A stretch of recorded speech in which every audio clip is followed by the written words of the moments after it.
テキラドジョンです。今回はナビ VS ETX タイタンズというクランですね。世界大会予選のね、最終予選にも勝ち上がってた結構強いクランになります。スーパーアーチャーぶん投げてきたり、確かだけど、サービス終了編成をめっちゃやってた人がいたり、あとはクイヒーラバルのダニとかがいたりって感じのクランだったかな。早速やっていきたいと思います。そうですね。ダークオントップいるとこですね。クイヒーディガホグの、第一人者と言うべきなのか。クイヒーディガホグをめっちゃやってる人が防衛側に入ってますね。で、ピーカスはいつもラバル。ここは通常オールブレーカーで穴が開けれるので、ここはスーパーオールブレーカーを使わずに穴を開けていきました。スーパーユニット別に何かを使うとかではなく、ワックス的な問題なのかなこれは。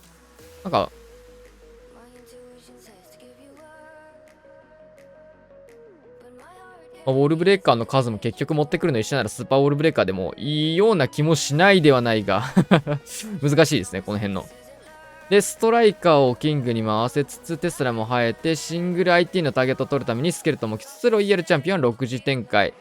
で、12時の方はシューター。シューター12時これ、無抵抗すぎないこの配置。で、クイーンの方も合流をしつつ、キングが爆伸びしてますね。タウンホールまでヒーローで狙ってるってこと？外周部の防衛施設にバルーンとガーゴイルを巻きつつ、すごい伸びますね。で、これはもう天才とか、スケルトンインビジブルとかそういうことは一切やらずに、呪文でご利用していくタイプのラバルですね。クイーンタウンホールまで見てんなら、ワンチャンフリーズとかもありなシーンかなと思ってたけど、ストライカーから打ってくれましたね。マルチ IT のみのところのターゲットになったんですが、なんということでしょう。タウンホールが起動しました。まさかの 50% をスーサイドパートで超えてます。天才したわけでも、スケルトンインビジブルしたわけでもないんですけど、超えてしまいましたね。で、ヒーラーがここから追加されまして、インビジブルかないいインビジブルでタウンホールの方を触りつつ、初手トームを10時から。強いなぁ。確かにこれはわざわざ天才とかしなくてもいいや。タウンホールをヒーローで潰せることの方が大事だみたいな感じですかね。とどめのフリーズを何度もかけていって、裏からスケルトンでストライカーを守りつつ、ストライカーロイヤルチャンピオン勝利で、逆だロイヤルチャンピオンストライカー勝利していって圧倒的全開。いやー、ピーカスうめえ。配置に合わせていろんなね、選択をね、ラバルでちょこまか変えてるわけなんですけど、ガチでうまいな。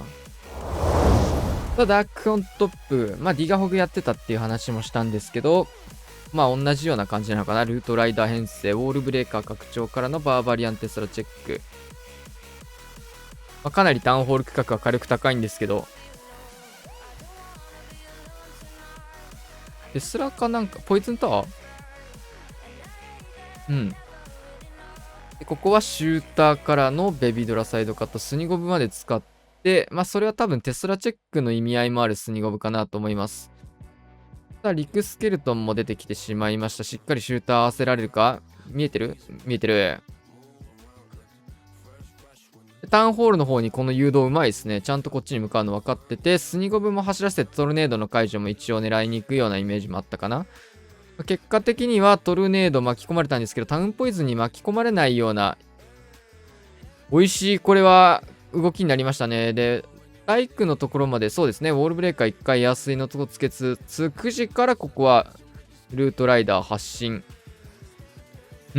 キングまで一緒に入れていく。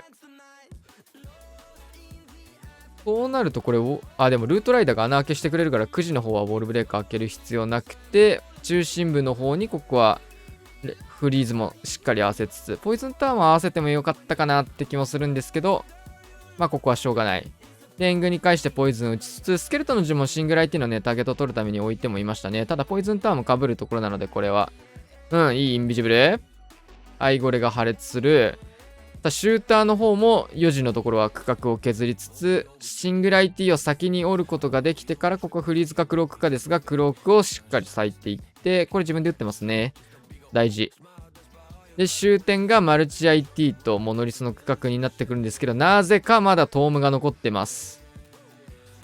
すごいね。で、ここ穴が開いた上にキングもフィスト残ってて、ここで絶望のトームからレイジフリーズが一発ずつなので、まあ、理由がないなら、なんかどやりたいとかのあれがないなら、まあ、クイーンを延命するか、ね、ここをね、レイジで突破するポイントだと思うんですけど、クイーン落とすつもりこれは。何が目的なんだ。そこまでして呪文をどやりたいのか。回線、いや、切ってるわけじゃないでしょ。どやりたすぎて、クイーン見殺しにしたんですけど、この人。やば。クレイジーすぎる。まあ、別にね、いやでもね、ダメ。やっぱり今の環境は、時間勝負になる可能性もあるんだから、良くないかな。まあ、昔からね、僕の動画見てくれてる人はわかると思うし、僕は何度も言ってるんですけど、呪文とかね、ユニットは全て使って、時間もなるべく早く、まあこれは結構ね、5番手目線でもあるんですけど、自分がね、5番手でやってて、前の人たちのね、なんか、こういうおふざけプレイングだったり、あれで、まあ、もっといいタイミングのね、早い全開が取れるのに、自分のタイミングで時間勝負で負けてるところで回ってきたらめんどくさいよね。ちょっとガク、クイヒーのスーパードラゴン、ヒーラーのコントロールミスって、痛いっすね。いきなりヒーラー落ちちゃいましたが、まあ外周ホーミング一発食らってしまったと割り切るしかないですね。ここの初動のミスは。もうかなり早い展開いきますね。一気にここはスーパードラゴン進めていきます。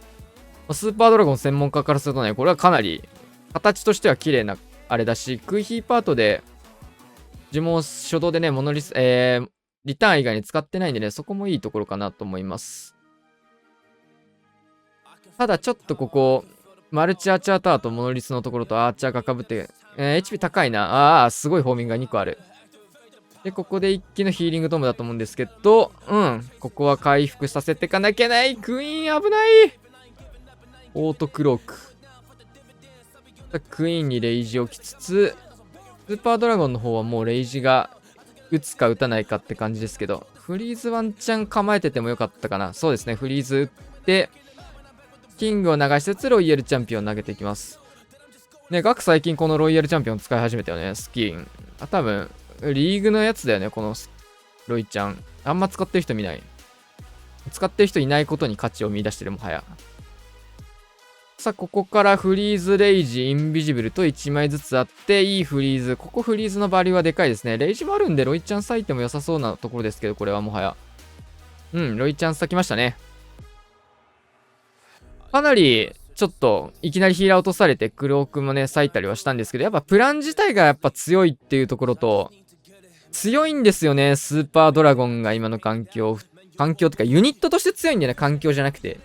新レベルのスーパードラゴンも強いので、押し切ることできましたね。強。さあ、あわやって感じでしたが。さあ、おーいえ。この人はね、15の最後の方に僕は初めて知ったんですけど、サービス終了編成のコウモリ編成っていうのをね、めっちゃやってる人でしたね。16になってもこの編成をやっていくと、ルートライダーとスーパーアーチャーに進化してのサービス終了編成。当時はイエティだったかなやってたような気がしますが。さあ、ルートライダー、スーパーアーチャー、ヒーローを一気に展開して、まあ、ナーケ強いっすね。で、ここは、あれなのかなウッドランチャーで穴開けをやっていく感じになるのかなで、クエイクも揺らしつつ、シンプルにダメージも入るし、壁開けの促進もできて。で、ここいいトームですね。で、コロコロコロと。で、見習い棒でも採用されているというところ。サイドのルートライダーがちょっとずつ溶け始めてますね。なので、スーパーアーチャーもちょっとターゲットを受けてしまうような感じにはなってきましたが、どうなるでしょうか。キングはアイゴレに捕まりながらのジャイアントガントレット発動。両投石サイドに、でもそうか。片方はコウモリっていう手があるのか。まあ、ロイヤルチャンピオンがね、一応担当できるっていうのと、コウモリが残ってるんでね。こっからコウモリあんのか。多種でもできるだけ削って、あとはもう、っていうね。クイーンの方は黒草きつつ、フリーズが残り4枚。クイーン処理はロイヤルチャンピオンがカラガラやっていく。まあ、ウィズ島が残りあるのでね。アイゴレ咲きたいな、そこ。そうだね。最後で割いていきつつ、フリーズが残り2枚あるんで、回収のゴブリン。ゴブリン大事っすね。旅終了編成、意外と裏の施設残りがち。いやー、コウモリがたまらんね。主軸結構解けたんだけど、裏のコウモリが絶望的。ナイス。こういうフリーズめっちゃ大事。いいフリーズですね。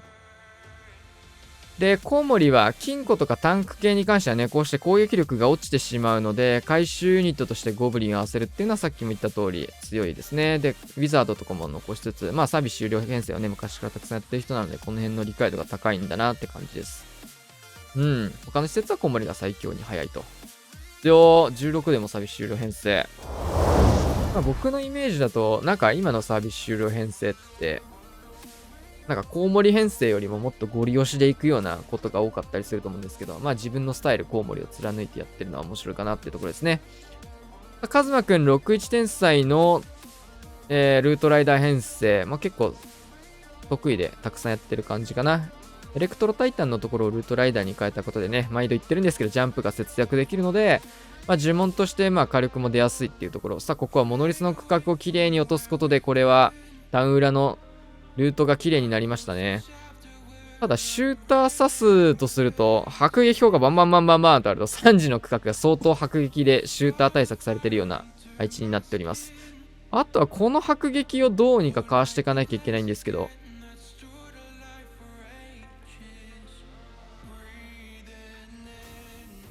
なかなかめんどくさそうよね。この後のシューターのターゲットがどこに向かうのかっていうのはそうですね。迫撃そうだね。バーバリアンでターゲット。うまい。うまいけど、うまいんだけどそんなに時間は取れないもんね。イエティとかバルキリーとかなんか、咲いてもよかったかもしんない。これタウンホール狙ってるのかな、どうなんだろう。キングがちょっと溶けてからの、すごい、ノロノロのジャイアントガントレット、ノロノロする。ストライカーの衰弱能力が強いですね。これヒーロールートがめっちゃいい。で、フリーズ重ねて浮きつつ、で、黒も外周部流れていって、キングはギリギリ延命できたので、まだ生きてますね。さあ、ここで溶けてフェニックスが生まれますが、ヒーラーの方がクイーンから動かなかったので、ちょっと壁も開かなかったですね。ルートライダーが溶けてしまったので、穴が開かない。そしてシューターの方もここは落ちてしまうので、タウンホールもちょっと怪しいかな。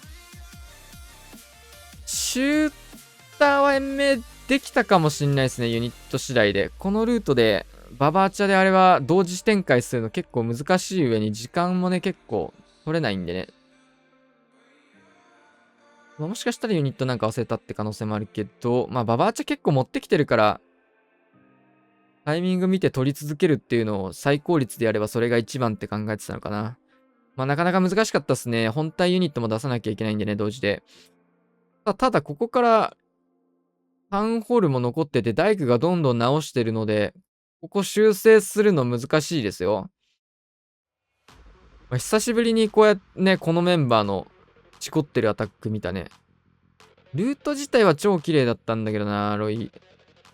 この天才でタウンホール区画を削って、8時から12時に流すみたいないいルートはできてるんですけど、ロイヤルチャンピオンブーメラン。ここもね、フォックスがインビジブルつけてくれるの強いね。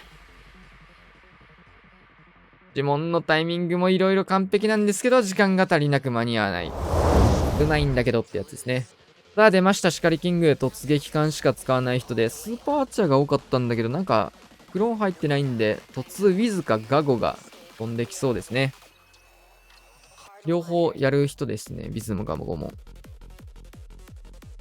初手トームを使う人だったんだけど、配置的には真正面から投げる可能性もありけりぐらい。正面っていうのはタウンホールから。じゃあ、レイジター狙ってんのかな、これ。なかなか、すごい、遠いところですが。エアスイーパー固めて、ここはそんなに、やっぱレイジターなんだね。ちょっとリスクある突撃艦ではありますが、ウォールブレーカーも入れてるから、いや、できるっしょ、みたいな感じなのか。そっか、だったらまあ、この辺落とせるから。強いね、この突立。まあ、トラップあっても、ある程度、成功がしそうな突撃艦ですね、これは。で、あとはタウンホールまで投げていくっていう、なんか昔ながらの突立っぽいような感じ。で、援軍処理やりつつ、このベビドラも伸びますね。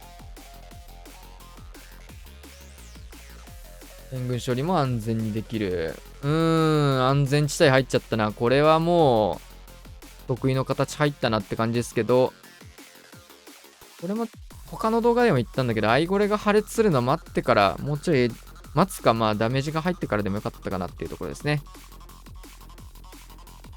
今のキングがキングに釣られて流れたら、そういうのやっぱプランニングの段階で見抜けないから、ここね、プレイング中の気づかなきゃいけないところだよね。難しいね、今の。スニゴブでそうか、キングが流れる可能性があるから、今のタイミングのスニゴブちょっと危ないね。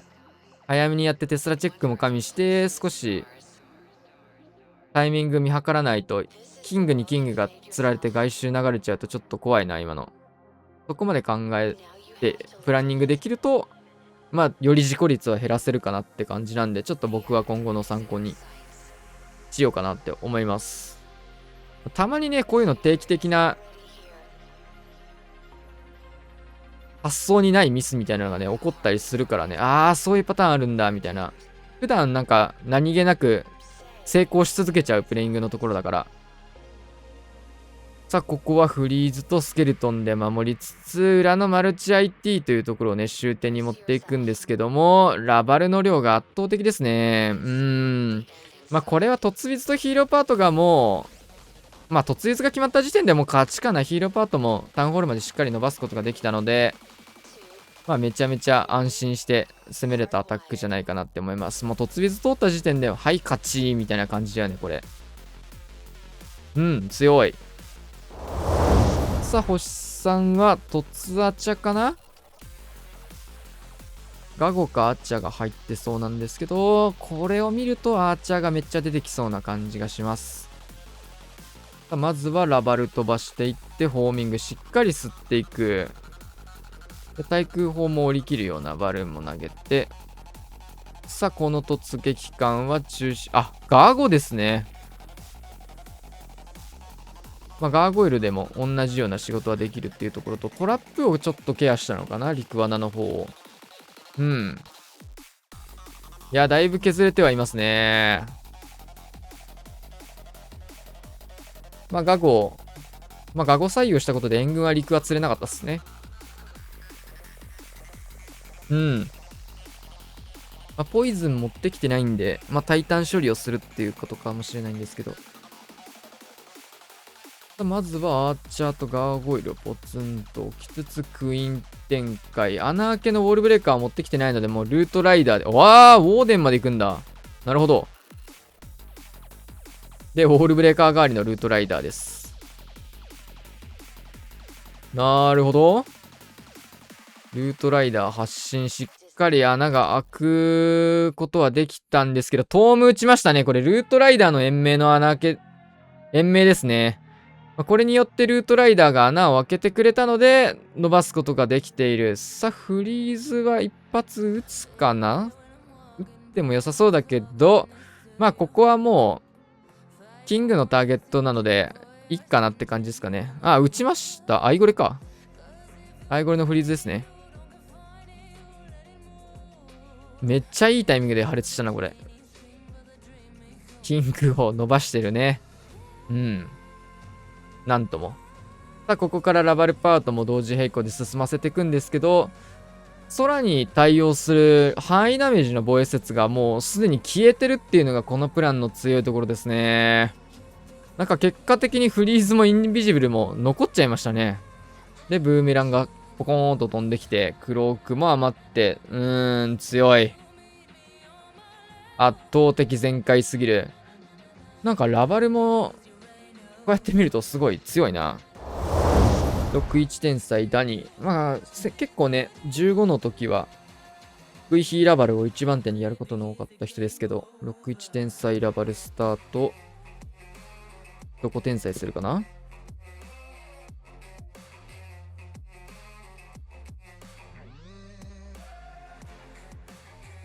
あー、強っ。その天才バカ強いな。これは確かに、天才強すぎて、おお。ウォーデンまで来た。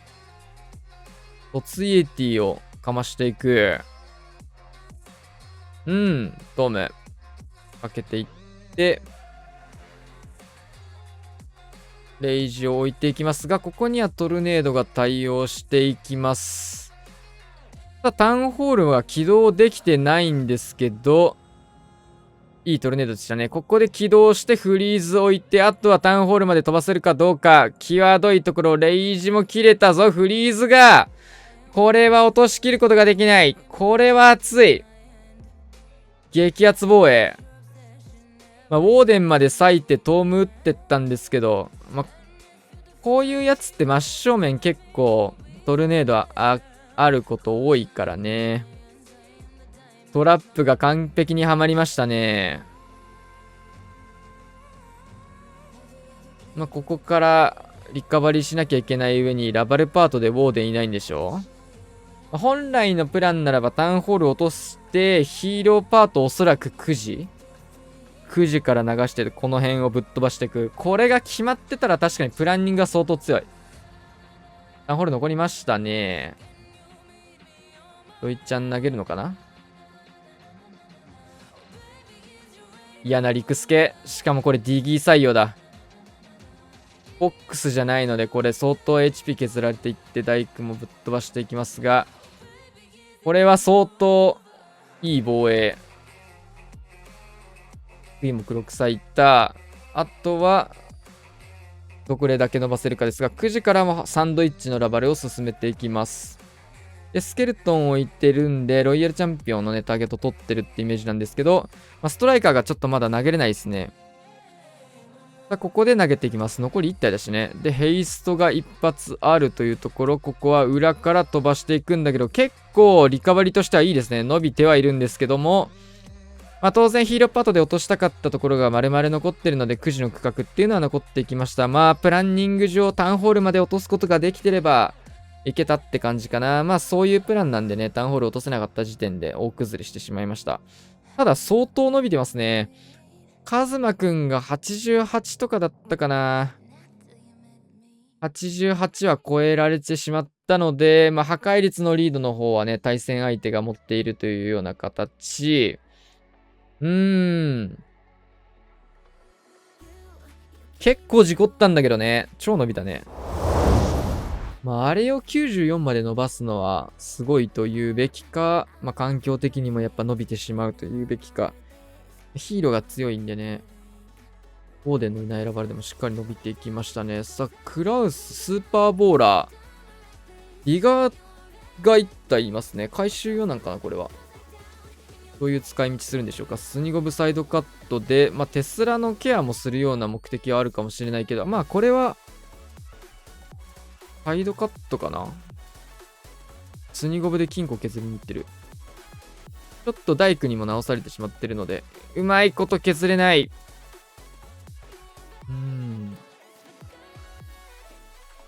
いいっすね。ゴブリン使ってターゲットずらしてアーチャー処理。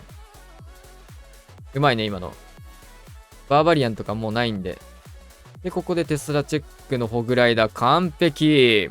テスラ引っこ抜き。で、その間、オデヒーはマルチ IT の方まで削っていって、上に持ってくのかな。下から入るのかな。インビジブル使ってターゲット対地クロス。シンプルにサイドカット用のシューターってことだよね。で、キングはあっちから流したかったような感じなのかなと思ったらそういうわけでもないらしい。さあ、ここからスーパーボーラー発進で、レイジージェムなので、ここは見習いウォーデンを採用しつつ、タウンホール側から入っていくスーパーボーラー編成です。タウンホールをかっ飛ばしてギリギリまでこれはフィストも温存できてますね。で、ここでフィストを使っていくやばすぎ。ジャイアントガントレットが。ダメダメ、そんなん。壁殴ったら防衛説飛んでったよ。やばすぎる。一生キングがトーム状況。よくないよ。大きいキングが戻りまして。さあ、あとどっかでディガーの音もするな。強っ。バルキリーたちが、シューターから出てきた感じかな。スーパーボーラーも、どかと入って。これスーパー D が入ってる？ワンチャン。その音か、これ。ちょっと強いな、これ。タウンホール側から突っ込むスーパーボーラー強いこれ。こんなに余力出るんだ。ちょっと怖いけどね、この入り。もう重要なボイス説こっちに固まってるからっていうことかな。最終アタック、対戦相手が全開を取れば相手の勝ち、守ればナビの勝利というような感じ。スーパーアーチャー編成っぽいですね。まあ、この ETX タイタンズのイメージとしては突アーチャが多いイメージなので、まあこういうの多かったなーっていうイメージ。まずはラバで守って突撃艦を奥まで伸ばしていく。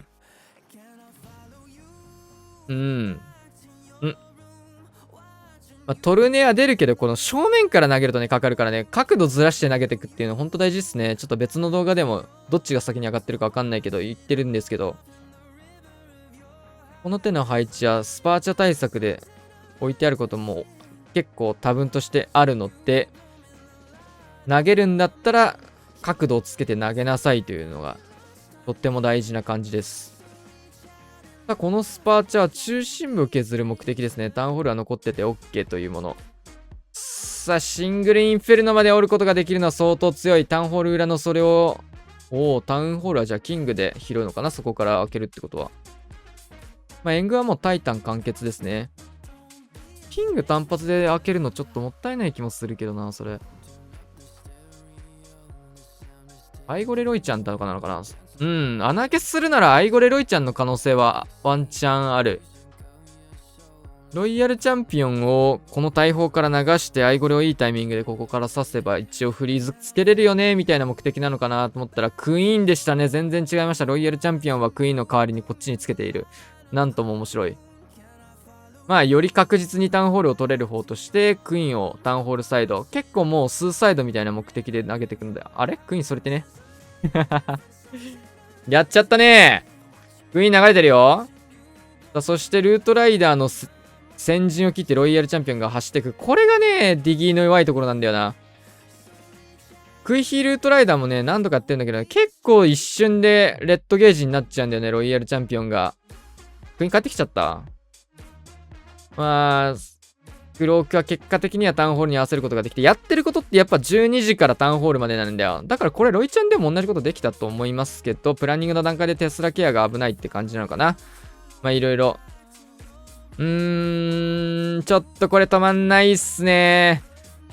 マルチ IT まで残って、最終余裕で突破されてしまいました。ルートライダーも結構残っていって、まあ初手のスーパーアーチャーパートが強かったっていうのと、まあそれに尽きるかな。ルートライダーも強いっすね。